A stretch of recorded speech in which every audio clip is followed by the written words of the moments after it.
हर एक मनुष्य अपने जीवन में एक विशिष्ट भावना का अनुभव करता है। यह भावना होती है आत्मग्लानि की, या जिसको हम सामान्यतः कहते हैं गिल्टी फीलिंग। यह आत्मग्लानि की भावना व्यक्ति के लिए बहुत पीड़ादायक होती है। यह आत्मग्लानि क्या होती है? यह स्वयं की गलती के कारण या दूसरों की गलती के कारण जो हम अपराधी भावना के शिकार होते हैं, या यह अपराधी भावना हमारे हृदय में उत्पन्न हो जाती है, उसे हम आत्मग्लानि कहते हैं। हमारे जीवनों में आत्मग्लानि के प्रमुख दो कारण होते हैं। पहला, जब हम खुद को किसी बात के कारण क्षमा करने में असमर्थ अनुभव करते हैं। लगता है कि हमने जो कुछ किया है, हम खुद को ही क्षमा नहीं कर पा रहे हैं। हम उन गलतियों के बोझ से जो हमसे हुई हैं, उनको अपने जीवन में लेकर के जीते रहते हैं। दूसरा, जब हमें लगता है कि परमेश्वर की क्षमा को स्वीकार करने के योग्य हम अब नहीं रहे।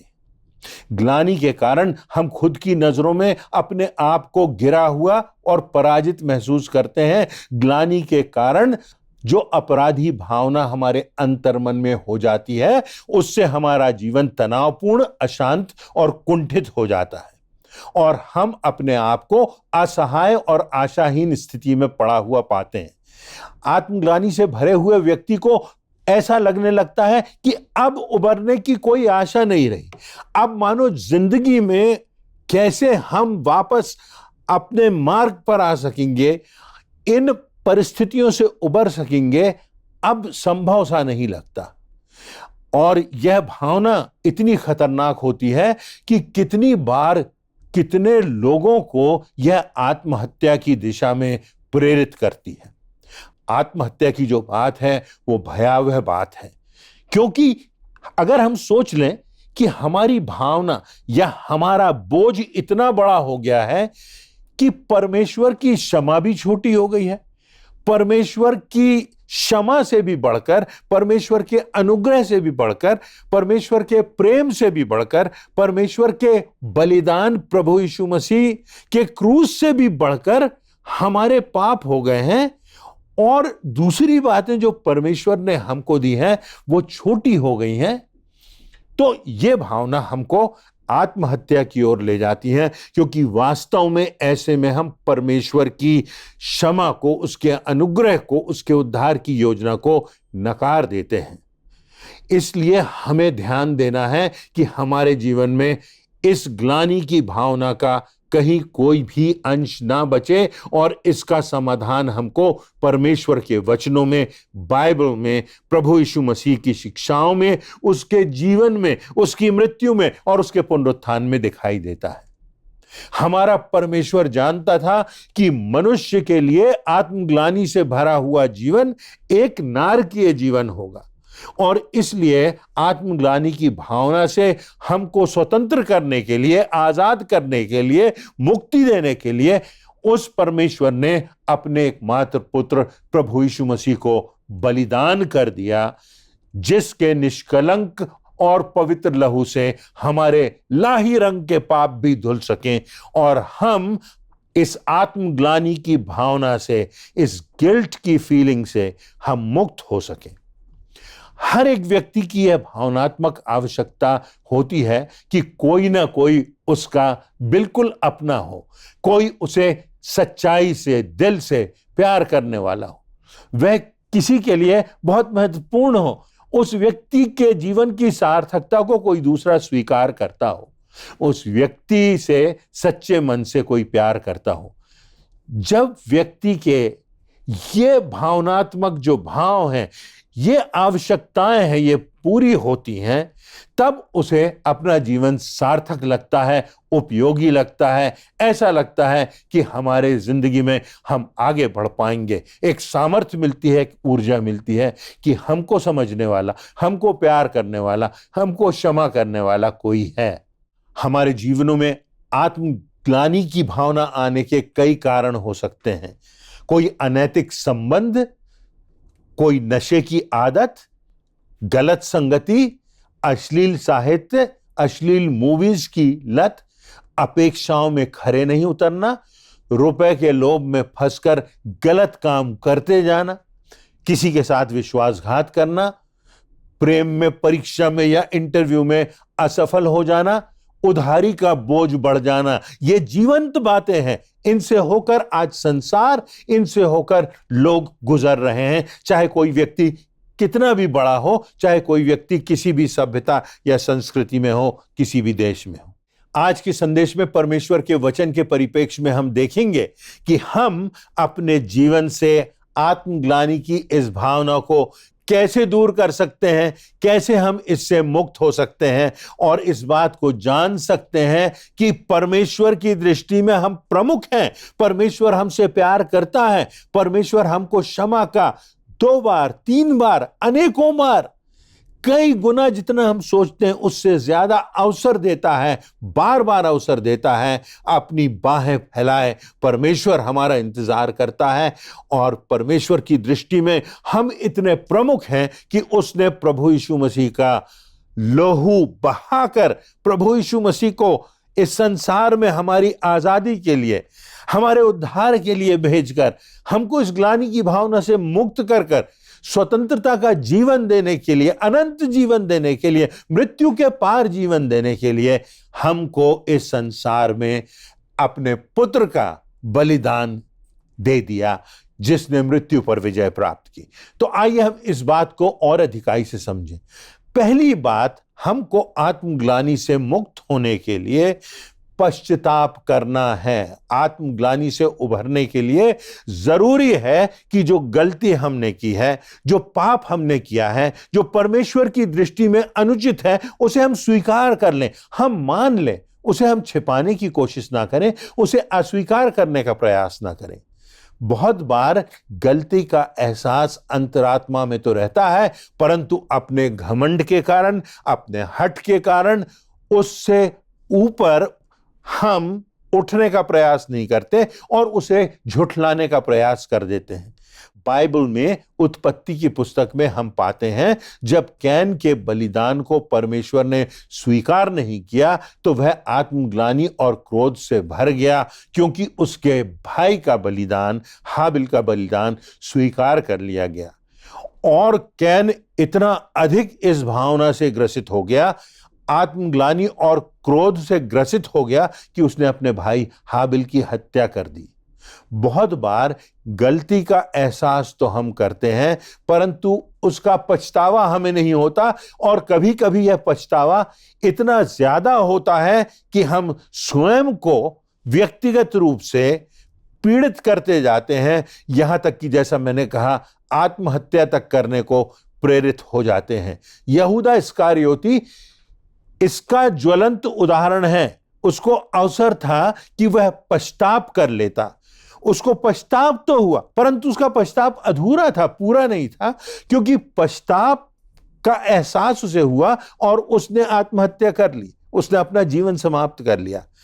अगर वह क्रूस के पास चला जाता, अगर वह प्रभु यीशु मसीह के पास जाता, अपने आंसू बहाता, उसके लहू को, उसके बलिदान को स्वीकार कर लेता, तो उसके गलत उठाए गए कदमों से उसको क्षमा मिल जाती और प्रभु यीशु मसीह में उसको अनुग्रह मिल जाता और परमेश्वर उसको भी क्षमा कर देता, क्योंकि परमेश्वर की क्षमा, परमेश्वर का प्रेम, परमेश्वर का अनुग्रह इतना बड़ा है कि हम जिसको समझ भी नहीं सकते, जिसको हम शब्दों में हम उसको परिभाषित नहीं कर सकते, जिसको कविता में हम बांध नहीं सकते, जिसको हम चित्रों में, रंगों में चित्रित नहीं कर सकते।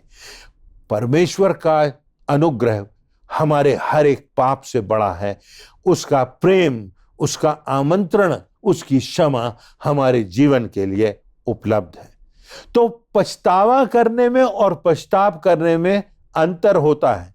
सच्चे पश्चाताप में परमेश्वर को हम अपना टूटा हुआ, दीनता से भरा हुआ हृदय संपूर्णता से समर्पित करते हैं। सच्चे पश्चाताप में बुराई को ना दोहराने का संकल्प होता है, दृढ़ निश्चय होता है, और इसके लिए दृढ़ निश्चय के साथ साथ संयम की आवश्यकता होती है।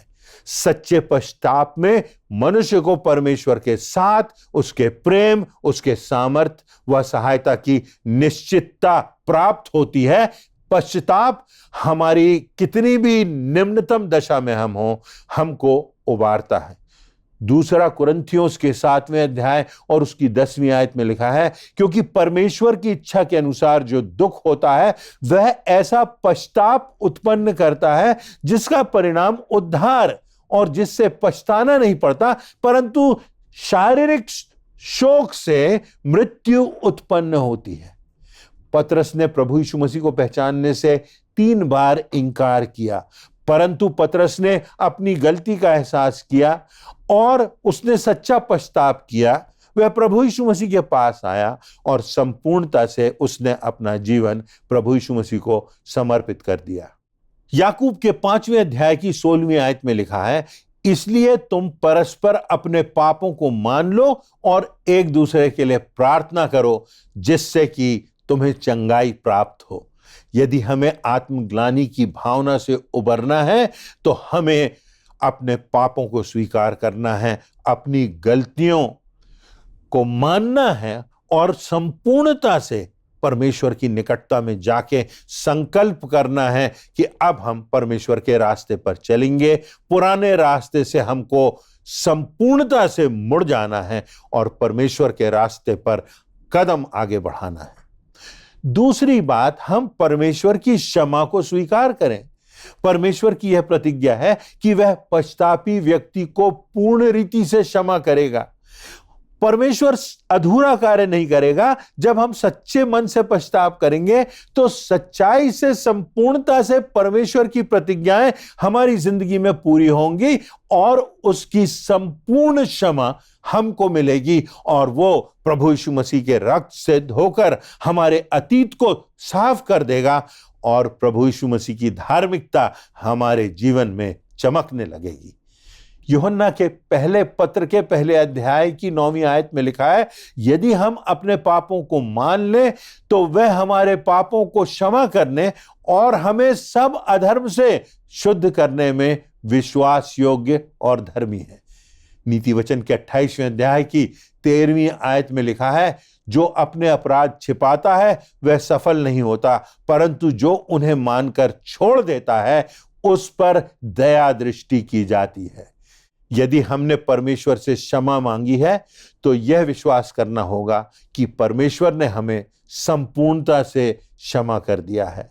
हमें अपने पापों को स्मरण भी नहीं करना, किंतु परमेश्वर के मार्ग पर उसकी सामर्थ्य से भर के पवित्र आत्मा की अगुवाई में जो उसकी ओर से हमें वरदान के रूप में मिलती है, हमें आगे बढ़ते जाना है और हमें इस बात को स्वीकार कर लेना है कि अब हमको पापों से क्षमा मिल गई है, मुक्ति मिल गई है और परमेश्वर की योजना में, उसके राज्य में हम शामिल हो चुके हैं और हमें उसके मार्ग पर आगे बढ़ना है। बुराइयों को छोड़कर परमेश्वर की मार्ग पर, सच्चाई के मार्ग पर, अनंत जीवन के मार्ग पर, प्रभु यीशु मसीह के मार्ग पर आगे बढ़ते जाना है। तब हम सही राह पर होंगे, तब हम उस गिल्ट की भावना से, उस आत्मग्लानि की भावना से मुक्त हो सकेंगे, क्योंकि हमारा विश्वास, दृढ़ विश्वास, निश्चित विश्वास परमेश्वर की क्षमा को स्वीकार करना है। तीसरी बात जो प्रमुख है वो ये कि हम शैतान के झूठ से बचें। शैतान चाहता है कि हम अपनी गलतियों को याद रखें, हमारी पीड़ाएं बार बार ताजा होती रहें। वह चाहता है कि हम आत्मग्लानि की आग में जलते रहें, हम अपने अतीत के जो ग्लानि है, जो पाप है, जो पीड़ाएं हैं, जो दर्द हैं, जो अपने हाथों से हमको मिले, दूसरों के हाथों से हमको मिले, हमें उनको पीछे छोड़ना है और यह मानना है कि परमेश्वर ने हमको संपूर्णता से क्षमा किया है। शैतान के झूठ से हमको बचना है। शैतान तो चाहता है कि हम अतीत में जिए, शैतान तो चाहता है कि हम आत्मग्लानि की आग में जलते रहें, शैतान तो चाहता है कि हमारी पूरी जो पुरानी चोटें हैं, जो दर्द है, जो पीड़ाएं हैं, जो घाव हैं, वो फिर से जागृत हो जाएं। क्योंकि वह दोष लगाने वाला है। वह चाहता है कि हम पराजित होकर अनंत मृत्यु को प्राप्त हों, गलत मार्ग पर चले जाएं, जहां मृत्यु के बाद कोई आशा नहीं। वह चाहता है कि हम उस नरक की ओर बढ़ जाएं। वह चाहता है कि हम निराशा में डूब जाएं, और शैतान चाहता है कि हम अपनी योग्यताएं, अपने समय, अपने जीवन को बर्बाद कर लें, एक के बाद दूसरी और दूसरी के बाद तीसरी गलती करते जाए। वह हमारा ध्यान बार बार हमारे विश्वास के कमजोर करने की बातों पर कराता है, अतीत की ओर ले जाता है। हमारी गलतियां हमें लगता है कि इतनी बड़ी हैं कि बार बार वो हमको स्मरण आती हैं, और परमेश्वर की क्षमा, उसकी दया, उसका अनुग्रह छोटा हो जाता है। इसलिए हमें शैतान के झूठ पर विश्वास नहीं करना है, लोगों की बातों से विचलित नहीं होना है। हमारा ध्यान परमेश्वर के मार्ग पर, उसके वचन पर, उसके प्रति आज्ञाकारिता की ओर लगा रहे। तब हम आत्मग्लानि से उबर सकेंगे, निराशा की ओर नहीं परंतु आशा की ओर बढ़ेंगे, अपराधी भावना की ओर नहीं परंतु उन्मुक्त जीवन की ओर, संपूर्णता के जीवन की ओर, आनंद के जीवन की ओर, जो प्रभु यीशु मसीह में हमें प्राप्त है, जो उसके बलिदान के द्वारा हमें मिला हुआ है। हम आगे बढ़ते जाएंगे।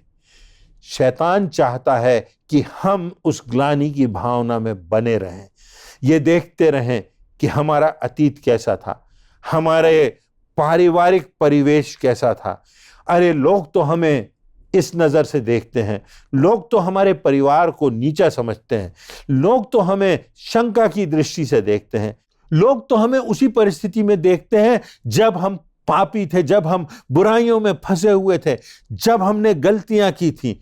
लोग हमें उसी रंग से देखते हैं, उस नजर से नहीं जिस नजर से परमेश्वर हमको देखता है। उस उद्धार की योजना से नहीं जिस उद्धार की योजना में प्रभु यीशु मसीह ने हमको शामिल किया है। उस सामर्थ्य से नहीं परंतु हमारे गलतियों की ओर उसकी नजर रहती है, और जो पवित्र आत्मा की सामर्थ हमको प्राप्त है वो लोगों को दिखाई नहीं देती, और लोगों के बातों से, लोगों के आवाज से, उनके कथनों से, उनके द्वारा पहुंचाई जाने वाली चोटों से हम घायल होते रहते हैं। शैतान का झूठ हमको गलत दिशा में ले जाता है। परमेश्वर हमसे कहता है कि चाहे तुम्हारे पाप लाही रंग के क्यों ना हो, मैं तुम्हें क्षमा करूंगा और तुम्हारे पापों को समुद्र की गहराइयों में डुबा दूंगा। और परमेश्वर कहता है मैं उन्हें कभी स्मरण भी नहीं करूंगा। ना वो इस बात को कहता है परंतु उसकी प्रतिज्ञा है। दृढ़ निश्चितता हमें होना चाहिए कि परमेश्वर ने हमारे पापों को, हमारे अतीत को, हमारी गलतियों को, हमारी चोटों को, हमारे सब प्रकार के अंधकारमय कार्य जो हमने किए, उनको प्रभु यीशु मसीह के रक्त से धोकर संपूर्णता से क्षमा किया है और गहरे समुद्र में उनको दफना दिया है। यहां तक कि परमेश्वर कहता है मैं उन्हें स्मरण भी नहीं करूंगा। हमको परमेश्वर की सामर्थ पर विश्वास करना है जो हमें जय का जीवन देना चाहता है। यशायाह नबी की पुस्तक उसके पहले अध्याय की 18वीं आयत में लिखा है, यहोवा कहता है आओ हम आपस में वाद विवाद करें, तुम्हारे पाप चाहे लाही रंग के हों तो भी वे हिम के नाई श्वेत हो जाएंगे, चाहे वे किरमिची लाल ही क्यों ना हो वे ऊन के समान श्वेत और उजले हो जाएंगे। यशायाह नबी की पुस्तक के 43वें अध्याय की 25वीं आयत में लिखा है, मैं ही हूं जो अपने ही निमित्त तेरे अपराधों को मिटा देता हूं और तेरे पापों को स्मरण भी ना करूंगा। चौथी बात, एक और बात, स्वयं को जो हम दोषी ठहराने की भावना से मुक्त कर सकते हैं, आत्मग्लानि से हमें बचना है। कई बार ऐसा एहसास होता है कि दूसरों के गलत निर्णयों का, दूसरों के कार्यों का कारण हम खुद हैं, या कई लोग हमें ऐसा एहसास करा देते हैं कि उनके जीवन में जो गलतियां हैं मूल में उसका कारण हम हैं। ऐसी परिस्थितियों में हमें अपने आप को दोषी नहीं ठहराना है। अगर हम परमेश्वर की दृष्टि में सही हैं, उसके वचन पर चल रहे हैं, उसके प्रति आज्ञाकारी हैं, तो लोगों की बातों को हमें नहीं सुनना है और हमें अपने जीवन का नियंत्रण परमेश्वर के हाथों में संपूर्णता से देना है और पवित्र आत्मा हमारी अगुवाई करता है, हमको समर्थ करता है। हमने कितनी बार कोशिश की कि हम अपनी सामर्थ्य से इन बातों से निकल सकें, पर निकल नहीं पाते। कहीं ना कहीं ये बातें हमको विचलित करती हैं, हमारे मन को भारी करती हैं और हमको दोषी ठहराने के लिए शैतान इन बातों का उपयोग करता है। क्योंकि ऐसी बातें जब हमको क्षमा मिल चुकी तो ये बातें बेबुनियादी हैं, व्यर्थ की हैं। इन बातों से हमको दूर रहना है। प्रभु यीशु मसीह में हमको आगे बढ़ते जाना है। शैतान के झूठ से हमको बचना है और परमेश्वर के रास्ते पर देखना है कि बढ़ते हुए कहीं हम पीछे मुड़कर तो नहीं देख रहे हैं, क्योंकि पीछे मुड़कर देखने से हम पुनः गलतियों में और शैतान के जाल में फंस जाते हैं। हमारा जो जीवन है प्रभु यीशु मसीह में आगे बढ़ते जाने का जीवन है। उसकी सामर्थ्य से हम आगे बढ़ते जाएं। ऐसी बातें जो हमारे जीवन में आत्मग्लानि की ओर हमें ले जाती हैं, ऐसी बातों से हमको बचना है और इसके लिए संयम की जरूरत है, आत्म अनुशासन की जरूरत है, परमेश्वर के वचनों के अध्ययन की जरूरत है, आज्ञाकारिता की जरूरत है और परमेश्वर की निकटता में बने रहने की जरूरत है और शैतान के झूठ को नकारने की आवश्यकता है और प्रभु यीशु मसीह के पीछे समर्पण से, सच्चाई से, विनम्रता से चलने की हमारी आवश्यकता है। उसी दिशा में हम कदम बढ़ाएं। परमेश्वर अपनी सामर्थ्य से आपको भरना चाहता है। परमेश्वर पवित्र आत्मा का दान आपको और मुझको देना चाहता है। परमेश्वर हमको शांति का, परिपूर्णता का जीवन देना चाहता है। उसके लिए परमेश्वर ने सब कुछ कर दिया। वो अद्भुत उपाय करने वाला हमारा जीवित परमेश्वर है। उसने हमारे अनंत जीवन के लिए प्रभु यीशु मसीह का बलिदान कर दिया। इसीलिए जैसे एक खिलाड़ी के जीवन में अनुशासन की जरूरत होती है, संयम की जरूरत होती है, परिश्रम की जरूरत होती है, नियमों का अनुगमन करने की जरूरत होती है, हमको अपने आत्मिक जीवन में भी इसी प्रकार से आगे बढ़ना है और आत्मग्लानि से हमको मुक्त होना है। परमेश्वर की दया पर, उसके अनुग्रह पर संपूर्णता से विचार करना है और गलत दिशा में अगर कदम बढ़ गए हैं तो आज भी इस वचन के माध्यम से परमेश्वर हमको बुला रहा है, परमेश्वर हमको पुकार रहा है अपने आगोश में लेने को, नया जीवन, अनंत जीवन, परिपूर्णता का जीवन देने को। क्या आप आज उसे स्वीकार करेंगे? आप प्रार्थना करें कि परमेश्वर, मैं टूटे हुए हृदय से तेरे चरणों में आया हूं। पिता, तू मेरे अतीत की चोटों को अपनी बड़ी दया से, संपूर्णता से मुझे चंगाई दे दे, उनसे मैं उबर सकूं। तेरी सामर्थ्य से मैं अपने अतीत पर, अपनी चोटों पर, इस आत्मग्लानि की भावना से बाहर निकल सकूं। परमेश्वर, मैं प्रभु यीशु मसीह के बलिदान को स्वीकार करता हूं। तू मेरी जीवन को, मेरे टूटे हुए हृदय को स्वीकार कर। मैं विनम्रता से तेरे कदमों में आया हूं। परमेश्वर के वचनों पर हम आगे बढ़ेंगे, उसके वचनों के अनुरूप हम उसके उद्धार की योजना की ओर बढ़ते जाएंगे।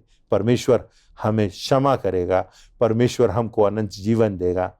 परमेश्वर चाहता है कि कोई भी विनाश ना हो, हमारी आत्मा सुरक्षित रहे, हमारा जीवन इस संसार में सार्थक हो और इस संसार के बाद हम अनंत जीवन को प्राप्त करें, परमेश्वर के राज्य में प्रवेश करें। आज के वचनों से परमेश्वर आपको आशीष दे, ऐसी मेरी प्रार्थना है।